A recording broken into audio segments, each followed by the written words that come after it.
자, 오늘은 비기독교 세계관 중에서 이 공산주의 사상에 대해서 그리고 북한의 우상 숭배 이데올로기에 대해서 잠시 생각을 해보겠습니다. 리차드 원브랜드라는 목사님이 계십니다. 이 루마니아계 유태인 출신 목사님인데요.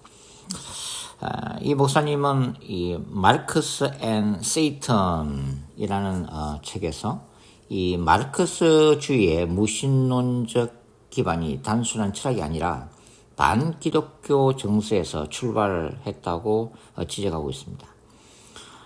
이분은 그분의 책에서 이 공산주의 초기 사상에서부터 이 신을 파괴하려는 이 적대감이 그 밑바탕에 깔려있다고 주장을 하시고 있는데요. 이 마르크스주의의 사상적 뿌리가 이 악마적인 영성을 가지고 있다고 분석하고 있습니다. 이 목사님은 이 루마니아 공산정권 하에서 14년 동안 이 감옥에서 수감되어서 많은 고통을 당하신 분입니다.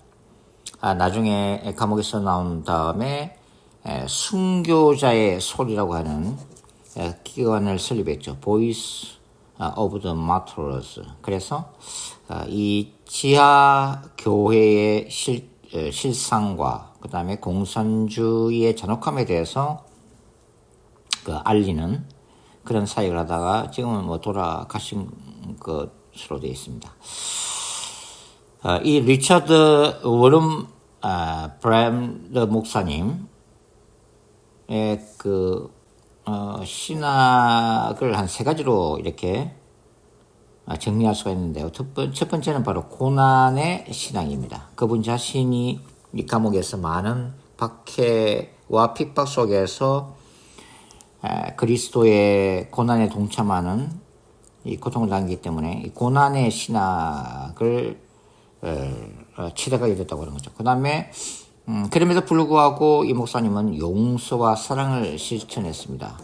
자신을 수감하고 고문했던 간수들을 그리스도의 사랑으로 용서해 준 분이죠. 그리고 이 목사님은 지하교회의 신앙에 대해서 어떤 정은의 목소리를 알리셨던 분입니다. 그러니까 계시록 11장에 나오는 두 증인의 영성을 가진 분이라고 이제 할 수가 있죠. 자, 프란시스 셰퍼는 공산주의를 포함한 모든 유물론적 세계관은 기초 없는 인간주의로 빠지게 되어 있다고 주장을 했습니다. 그러니까 하나님을 거부하는 철저한 인본주의 사상이 바로 공산주의 사상이라고 하는 거죠. 신학자 코르넬리우스 반 틸은 이러한 공산주의 사상의 하나의 뿌리를 형성하고 있는 유물론적인 이 무신론은 이 세상이 존재하는 그 의미와 목적 자체를 부정하고 있다고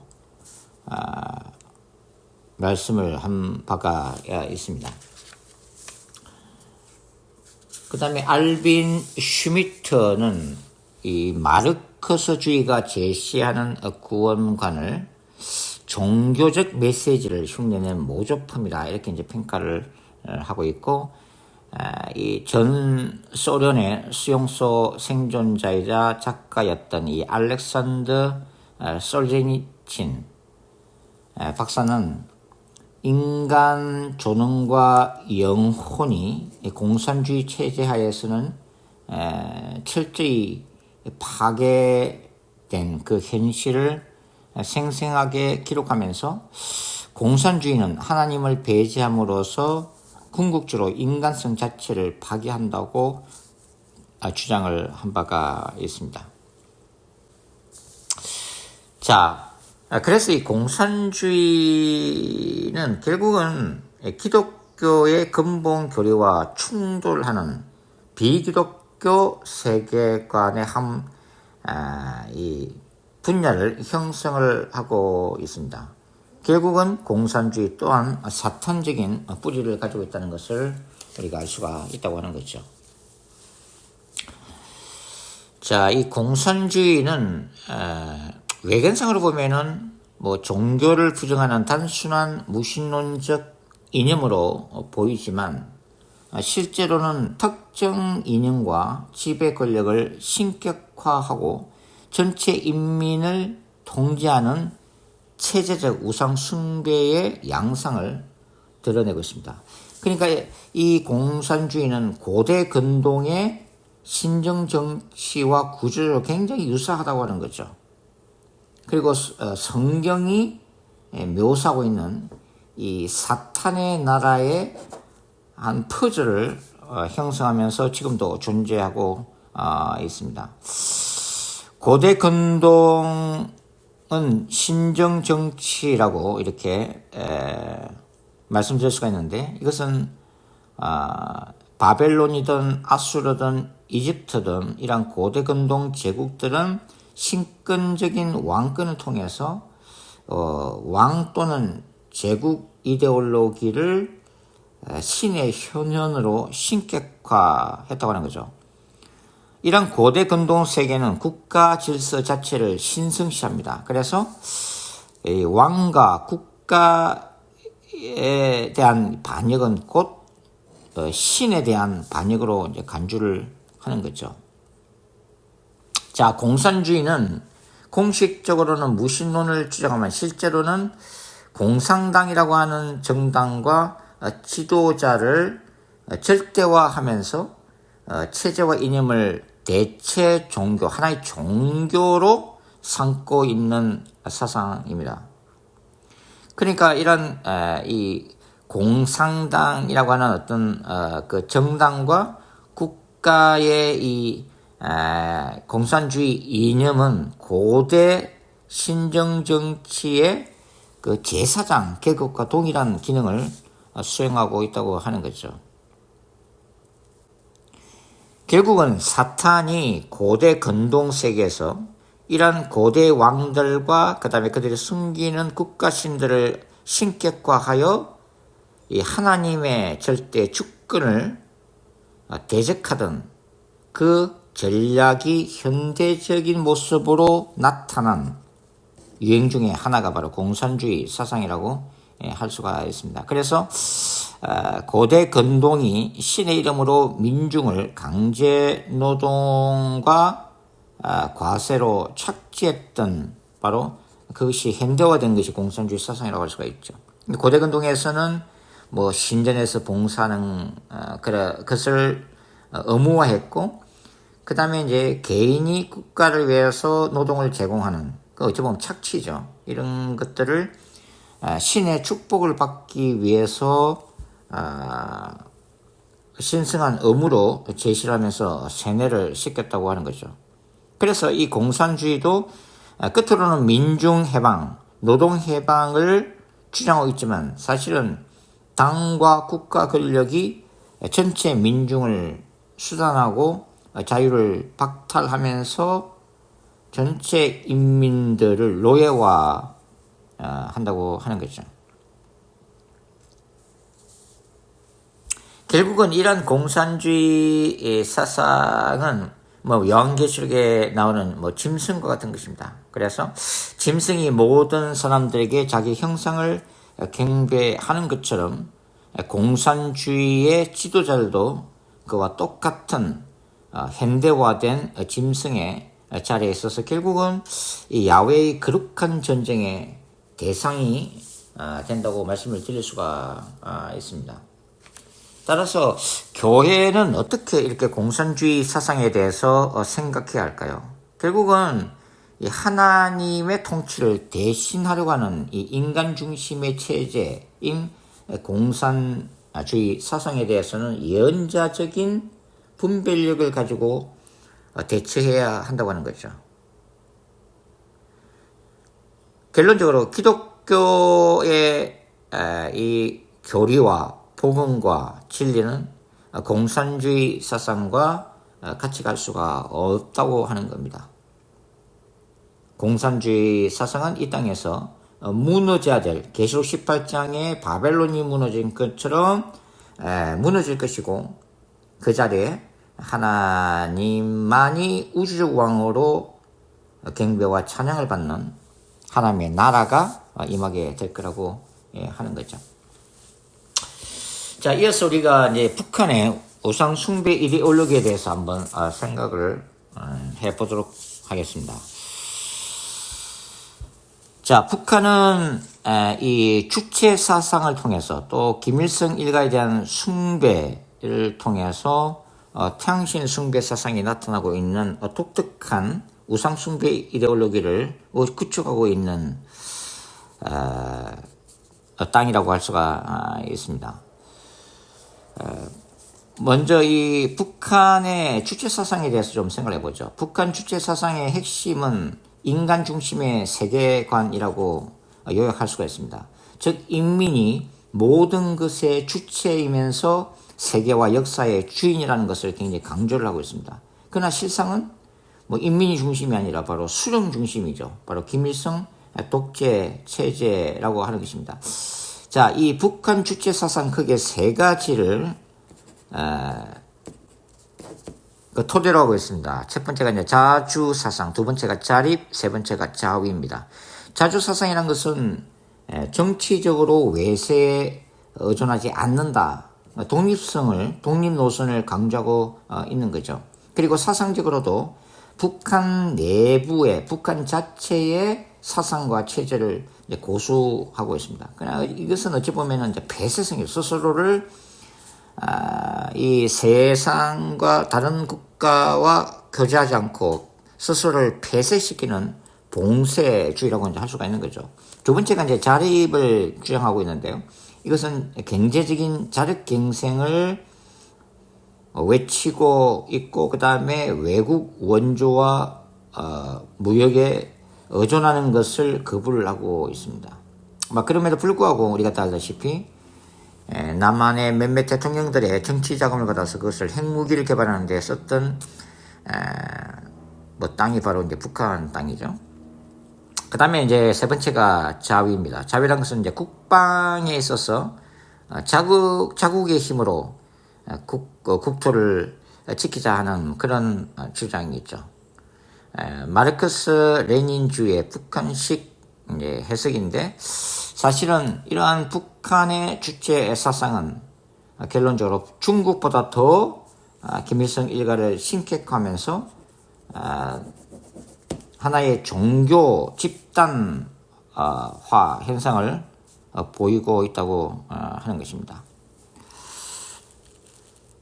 그래서 이 북한의 주체 사상은 실제적으로는 신격화된 정치 종교다라고 이제 표현을 할 수가 있는데요. 특별히 에릭 베게린이라고 하는 이 정치 철학자는 그의 저서 The New Science of Politics, 새로운 정치과학이라는 책에서 이러한 전체주의는 종교적 구조를 갖는다라고 이제 주장하고 있습니다. 특별히 정치 종교 개념을 통해서 이런 북한의 주체 사상의 성격을 해석할 수 있는 이론적 틀을 제공을 하고 있습니다. 자, 그 다음에 이 김일성 숭배 이면에 바로 태양신 숭배 사상이 그 기초를 이루고 있다는 것을 한번 살펴보도록 하겠습니다. 자, 북한은 김일성의 생일인 4월 15일을 뭐라고 불러요? 태양절로 부르고 있습니다. 태양절. 그리고 김일성은 민족의 태양으로 호칭되고 있죠. 이것을 우리가 다 알고 있는 바로 고대 근동의 태양신 숭배 사상에 그 뿌리를 내리고 있다는 것을 알 수가 있습니다. 모방하고 있는 거죠. 이집트의 태양신 라를 숭배한다든지, 그 다음에 바벨론에서는 태양신 마르둑을 숭배하는 것과 똑같이 김일성 일가를 태양신으로 숭배하고 있다고 하는 거죠. 특별히 이 김일성과 김정일의 시신을 안전 장소를 북한은 뭐라 불러요? 금수산 태양궁전이라고 부르고 있습니다. 그러니까 고대 근동의 신전과 유사한 그런 제사를 바로 이곳에서 김일성 일가에게 바치고 있는 건데, 고던 체인버스라고 하는 분은 North Korea, The Politics of Worship, 북한 숭배 정치학이라는 책에서 북한의 지도자 숭배는 사실상 국가 종교이고, 이 금수산 태양궁전은 말 그대로 고대 근동의 신전과 같은 기능을 한다고 분석을 했습니다. 결국은 이러한 북한의 주체사상 그리고 김일성 숭배는 사람이 모든 것의 주인이라고 말은 하면서 실제로는 김일성 일가를 유일한 진리의 근원으로 신격화하면서 세속화된 일신론을 형성하고 있다. 그러니까 북한은 어떤 신학적 구조를 가진 세속 왕국이면서 인간의 이름으로 절대권을 구현한 종교 체제라고 하는 거죠. 자, 이 북한은 고대 왕조의 왕정 체제를 구축하고 있습니다. 그러니까 김일성, 김정일, 김정은으로 이어지는 이 세습 왕조는 소위 백두혈통의 정당성을 내세우면서 고대 왕조처럼 이 왕의 자리를 자식들한테 대대로 물려주는 현대식 왕조라고 이제 하는 거죠.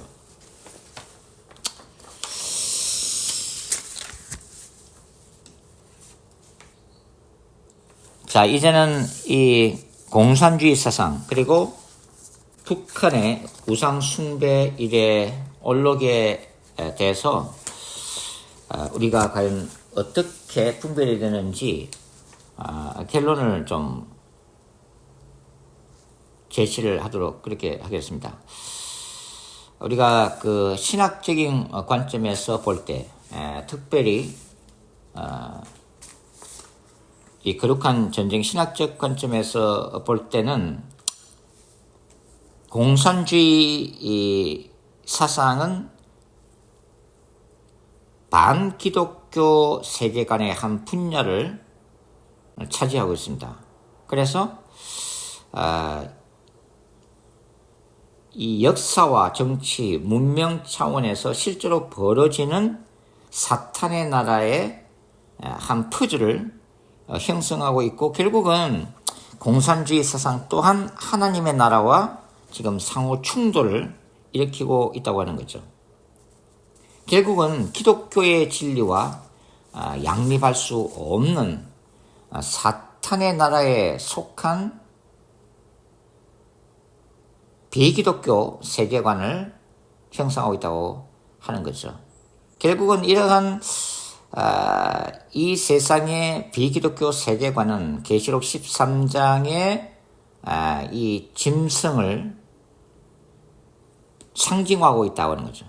계시록 13장의 짐승이 결국은 종말의 적그리스도의 모습으로 나타나겠지만, 사실 역사 속에서 반복적으로 이 짐승의 모습은 비기독교 세계관을 통해서, 특별히 우상숭배 이데올로기를 통해서 그 모습을 계속해서 보여주고 있다고 하는 거죠.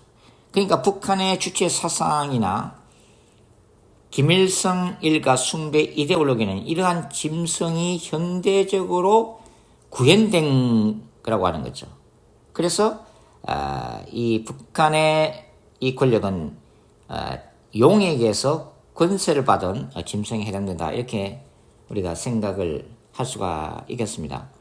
서울신대 최종상 교수는 북한 지하교회의 순교 영성 연구에서 북한 지하교회는 종말의 두 증인의 모형으로 이해될 수 있고 진리 대 거짓이라고 하는 이 영적 전쟁의 한복판에 서 있다라고 평가를 했습니다. 그러니까 오직 예수의 신앙을 견지하면서 신앙을 위해서 순교하기까지 하는 북한 지하교회는 이러한 북한의 주체사상과 김일성 우상숭배 이데올로기를 말 그대로 정면으로 대적하면서 신앙을 통해서 일종의 거룩한 전쟁을 수행하고 있는 예수 그리스도의 거룩한 신부고 북한에 있는 하나님의 군대라고 우리가 표현할 수가 있습니다. 자, 오늘 이렇게 간단하게 공산주의 사상과 북한의 우상 숭배 이데올로기에 대해서 함께 생각을 해봤습니다. 감사합니다.